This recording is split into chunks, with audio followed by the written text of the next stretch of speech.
Olá, tudo bem? Como está você? Vamos nesse dia de hoje meditar mais uma vez na palavra, no nosso alimento diário, que é o pão de cada dia, que é a palavra do nosso Deus. E todos os dias o Senhor, como Pai, deseja cuidar de nós como filhos, né? Nos dá ali a direção para que nós não venhamos tropeçar, para que nós não venhamos nos afastar dele, porque ele tem o melhor conselho para nós, ele tem a força, ele diz: eu sou o Senhor, né? Fora de mim não há outro, ou seja, nele há solução para tudo nessa vida. Tudo, tudo, tudo. Ele quem te pôs nessa terra, ele quem te criou, ele que te formou, ele que sabe o que você precisa, ele que sabe o que você não precisa.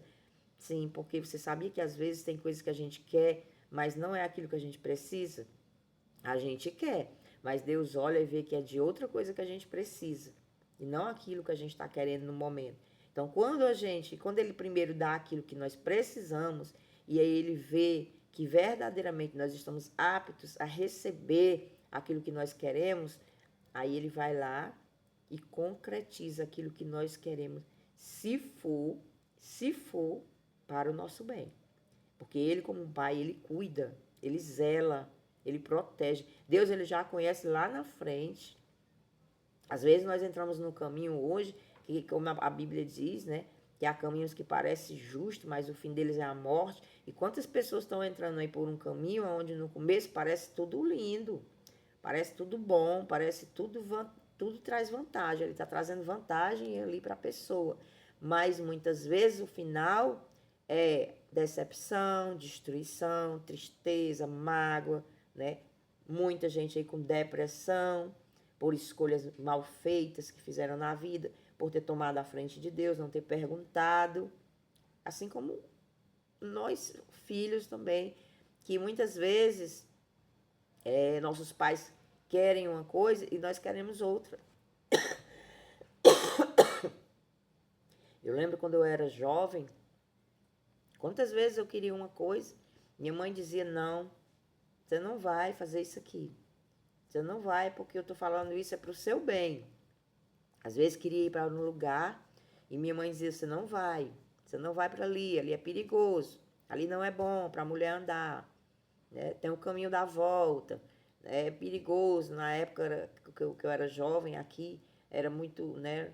Não era amplo como é hoje, de moradias, né? De casas, eram poucas casas, tinha mais era mato, né?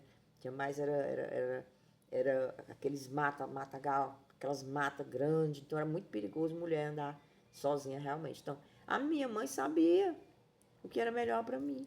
Os meus pais sempre sabiam o que era melhor para mim. Do mesmo jeito, da mesma forma, Deus, ele sabe o que é melhor para mim, o que é melhor para você. Por isso que há caminhos que a gente quer ir e a gente sente ali a mão de Deus ali te barrando. Ai, não está dando certo. Então, portas fechadas muitas vezes é livramento. Portas fechadas é livramento. Às vezes a pessoa quer reclamar de portas fechadas, mas portas fechadas muitas vezes é livramento. Nós temos que atentar. Por isso que o Senhor Deus diz, ele diz: vigiai e orai. Olha, ele diz: olhai, vigiai e orai. Porque muitas vezes a pessoa quer se revoltar porque uma porta se fechou. Ai, meu Deus, sou dizimista, sou ofertante. Por que não está dando certo isso? Muitas vezes é um livramento que Deus está dando ali. Eu já tive empregos onde, quando eu saí do emprego, uma das pessoas chegou lá na minha sala onde eu trabalhava. Eu lembro que eu chorando nessa época, né, arrumando minhas coisas para sair, para ir embora. E eu lembro que até um gato na telha hoje tem, um gato ali fuçando a telha ali, que eu não sei o que esse gato viu. Enfim, eu lembro que eu saí desse emprego na época, e eu lembro que uma pessoa foi lá na minha sala e disse: Silvia, esse lugar aqui não é para você, esse lugar aqui não te merece. Irmã Silvia, eu lembro que essa pessoa era evangélica. Irmã Silvia, saia de cabeça erguida, porque esse lugar aqui não te merece. Né? Não vou dizer o lugar, não vou dizer a empresa, mas essa pessoa disse isso. E aquilo ali na hora, né? Eu estava triste, eu estava chorando, mas aí a ficha caiu. A ficha caiu, depois eu fui ver um monte de coisa que acontecia lá dentro, depois eu vim saber, né? Coisas que aconteciam lá dentro, prostituições, coisas que eu estava ali, mas eu não tinha noção de como era ali dentro, né? Até porque eu não saía da minha sala, né? Era minha sala, resolvendo, trabalhando, fazendo minha parte ali, naquela salinha que eu tinha ali para trabalhar nela. Enfim, aí na época quando entrou, saiu o povo que estava lá e entraram novas pessoas, né? Uma nova direção, e essa direção foi botando os veteranos para fora e foi trazendo o que eles queriam botar lá dentro, enfim. Então, portas fechadas, fechou pela porta. Os primeiros dias eu quis, né, ficar triste e tudo, mas Deus disse, minha filha, lembra daquilo que eu botei meu servo para te falar? Aquele lugar não te merecia. E aí, meu Deus, como é que pode quando eu arranjo um emprego que eu acho legal ali, eu me dando bem com as pessoas, eu gostando do trabalho, fazendo aquilo que eu gosto, que eu amo fazer, e de repente, né, dá errado, a porta se fecha, aí foi onde o Senhor veio confirmar, depois que eu ouvi falar de tudo que acontecia lá dentro. Mas enfim, aceite aquilo que o Senhor está fazendo na sua vida. Viva a cada dia com gratidão a Deus por tudo que te acontece. Eu tenho que agradecer pelas coisas ruins também, eu tenho que agradecer por tudo. A palavra de Deus diz, em tudo dai graças. Graças a Deus, todas as coisas contribuem para o bem dos que amam a Deus. Todas as coisas que estão acontecendo contigo hoje, está contribuindo para o teu bem, para o teu crescimento, para o teu aprendizado. Eu trago algo comigo, que toda situação que eu enfrento na minha vida, ou serve para eu crescer, ou serve para eu aprender. Um dos dois. Se eu não cresci ali, né? Mas aprendi. Porque às vezes você entra no emprego, passa um monte de tempo ali na mesma coisa, fazendo a mesma coisa, fazendo a mesma coisa, fazendo a mesma coisa. A pessoa às vezes se revolta porque não cresceu. Mas com certeza teve alguma coisa que fez com que ela aprendesse. Teve um aprendizado. A vida da gente é cheia de aprendizado. Dia após dia, a cada dia que vai passando, você tem que ver que aquele dia para você é como um dia numa sala de aula.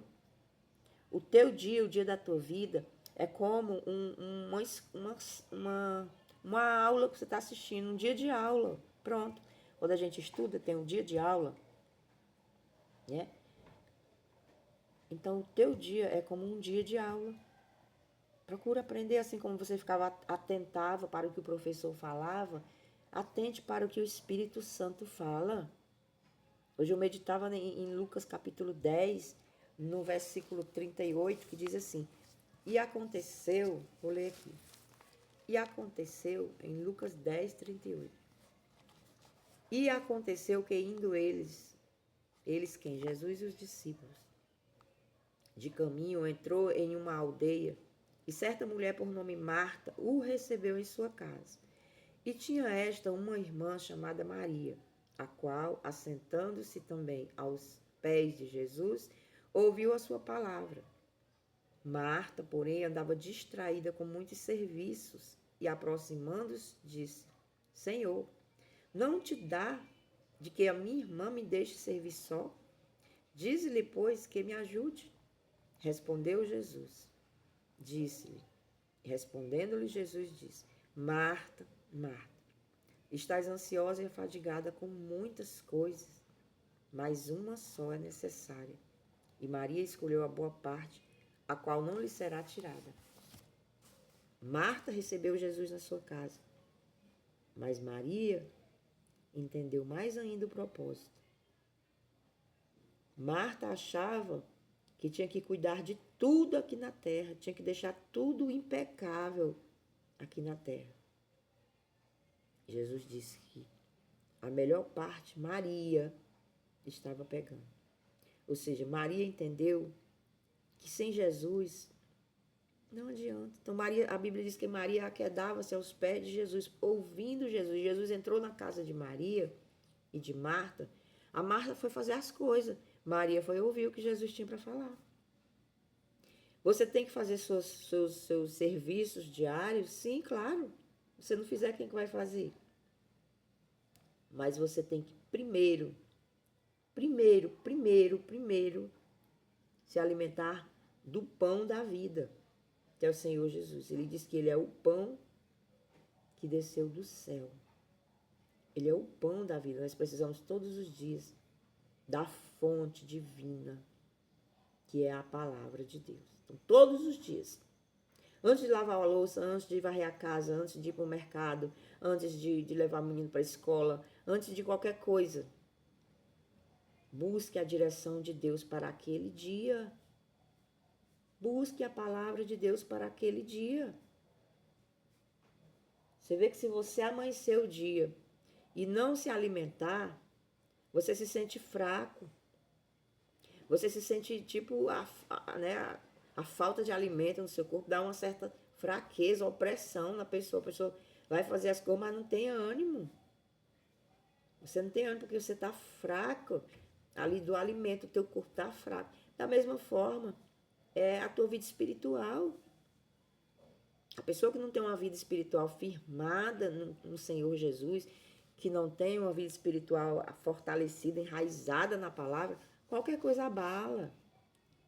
Qualquer coisa derruba, qualquer coisa a pessoa desfalece por qualquer coisa, desanima, desiste. Muitas vezes quer desistir até da própria vida. Né? Enfim, Marta ficou ali preocupada com as coisas. Às vezes a pessoa pensa que agradar a Deus eu tenho que fazer isso, tenho que fazer aquilo, tenho que fazer aquilo. E o principal, já falou com Deus hoje? Já orou hoje? Já leu Bíblia hoje? Já perguntou ao Espírito Santo o que ele queria que você fizesse hoje? Todo dia minha neta tem que botar a cabecinha dela aqui. Engraçado que ela bota só uma partezinha na cabeça e sai bem rapidinho. Aí, além de Marta estar aflita, né? Ela ainda queria que a irmã dela fosse igual a ela. Meu querido, não é porque você é uma pessoa ativa, desenrolada, que todo mundo é igual. Às vezes você é desenrolada para as cores da terra, já tem a outra que é desenrolada para as cores do céu. Respeite seu irmão. Ai, mas aquele pastorzinho ali não prega muito legal, não. Eu fosse ele, eu acho aquele pastor ali prega muito, muito quietinho, muito calminho. Eu gosto de pastor cheio da unção. Eu gosto de pastor cheio de fogo. O que é unção para você?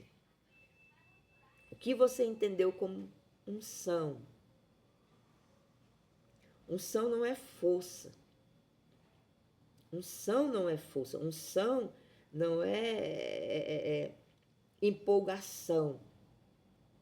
Às vezes você vai assiste uma pregação empolgada, você fica empolgado naquela hora. Você fica, eita, menino, cuspindo fogo. Quando você chega em casa, cadê? Na primeira tribulação você cai. Empolgação. Empolgação. Unção não é empolgação. Unção não é força. Unção não é grito. Unção é presença. Presença do Espírito Santo. A presença do Espírito Santo. Né? Elias veio um vento forte, impetuoso, não era naquele vento. Jesus veio falar com Elias numa voz mansa. Mansa. Porque Deus é mansidão. Deus é educado. Deus não é grito, Deus não é desespero. Né? Sabe aquele pai quando já está desesperado, não sabe mais o que fazer com o filho, que pega o filho pelo braço e diz, você tem que aprender. Não é assim que se ensina um filho. O filho aprende muito mais se você sente aqui, meu filho. Vamos conversar. E olhar dentro dos olhos dele e passar para ele o conselho. Ele vai escutar muito melhor e ele nunca mais vai esquecer aquilo. Num grito, ele pode até ouvir na hora, ele pode se amedrontar. Ele vai se amedrontar com aquele grito que você vai dar. Ele não vai lhe respeitar, ele vai ficar com medo de você. E um filho, quando ele, em vez de respeitar o pai ou a mãe e fica com medo, ele só faz o que é certo na frente do pai e da mãe. Mas quando ele vira as costas, ele faz tudo errado. Quando o pai ou a mãe vira as costas, ele faz tudo errado. Por quê? Porque ele não respeita. Ele tem medo. Então ele só faz o que é certo, ele só não faz o que é errado na frente dos pais. Mas quando está longe, quando se distancia um pouquinho do pai ou da mãe, ele vai e faz tudo errado. Então, guarda essa palavra no seu coração. Guarda essa palavra. Marta, Marta, Jesus disse. Marta, Marta, tu anda afadigada, ansiosa e afadigada com muito serviço, com muita coisa. Então não adianta você querer fazer muita coisa se você não dá de conta. Para mostrar ser super-herói, super-homem, a Mulher Maravilha. Não, não adianta. É um dia de cada vez. E vai naquilo que o Senhor te deu para fazer. Vai na tua força, Gideão, vai na tua força. Não queira ter a força do outro. Na tua força. Vai só onde você vê que dá. Não adianta pegar 100 quilos, se eu só posso pegar até 20, 30. Não adianta. Tá aí muita gente morrendo, porque tá fazendo muito esforço em academia, muita gente morrendo por causa disso. Muita gente morrendo. Porque quer exagerar em tudo que faz. Não. Tudo nessa vida tem que ter, a balança tem que estar equilibrada. Tem que existir um equilíbrio na vida. Porque senão ela não vai dar certo. Amém? Se você gostou dessa palavra, se essa palavra falou com você, não esquece de curtir, de deixar aí teu comentário para ajudar o canal. Compartilha com teus amigos, com tua família. E medita aqui em Lucas capítulo 10, no versículo 38. Eu não gosto de fazer vídeo muito longo, né? Mas você lê mais uma vez, várias vezes aqui em Lucas 10, 38, você vai ver que Deus vai falar profundamente mais ainda com você. Ele vai mostrar para você que muitas vezes aonde você pensa que está acertando, você está errando. E aonde você pensa que está errando, você está acertando. É necessário atentar para o que o Espírito Santo fala. Então, que Deus abençoe teu dia, abençoe tua casa, Deus abençoe tua família, Deus abençoe tua vida profundamente. Que Deus abençoe tua vida profundamente, em nome de Jesus. Não esquece de se inscrever, tá? Não esquece de se inscrever no canal, para que a gente possa continuar nesse canal, para que Deus venha abençoar vidas, pessoas. Às vezes a pessoa está precisando de uma pequena palavra. Uma pequena palavra. Gente, olha, muitos momentos na minha vida, uma pequena palavra mudou tudo. Eu vou dar só um último testemunho aqui rapidinho para terminar. Eu lembro quando eu perdi uma irmã com 39 anos, ela tinha 39 anos, quando ela faleceu. E eu chorando aos pés do Senhor, eu disse, Senhor, por que isso aconteceu? Por que eu perdi minha irmã? Por quê? Enquanto eu estava questionando Deus, a dor não saía. A dor parecia que aumentava a cada dia. Eu pensei até que eu ia entrar numa depressão nessa época, porque a dor era muito forte. Era uma das irmãs mais novas. A gente que é mais velho e quando perde um irmão mais novo, é como se ele fosse um filho da gente. Então, eu sofri muito, eu chorei muito. Mas chegou um dia em que eu parei de questionar. E foi quando Deus olhou para mim e disse assim, filha, em vez de você ficar chorando porque a sua irmã faleceu, agradeça porque você está viva. Aquilo ali, irmão. Naquele dia eu chorei e continuei chorando. Mas foi um choro diferente, não foi mais um choro de tristeza, não foi mais um choro de revolta, mas foi um choro de gratidão. Quando ele disse, não chore mais pelo que se foi, mas agradeça pelos que ainda estão aqui. Principalmente por você que ficou. Deus abençoe sua vida, sua casa, sua família. Fica na paz do Senhor Jesus Cristo.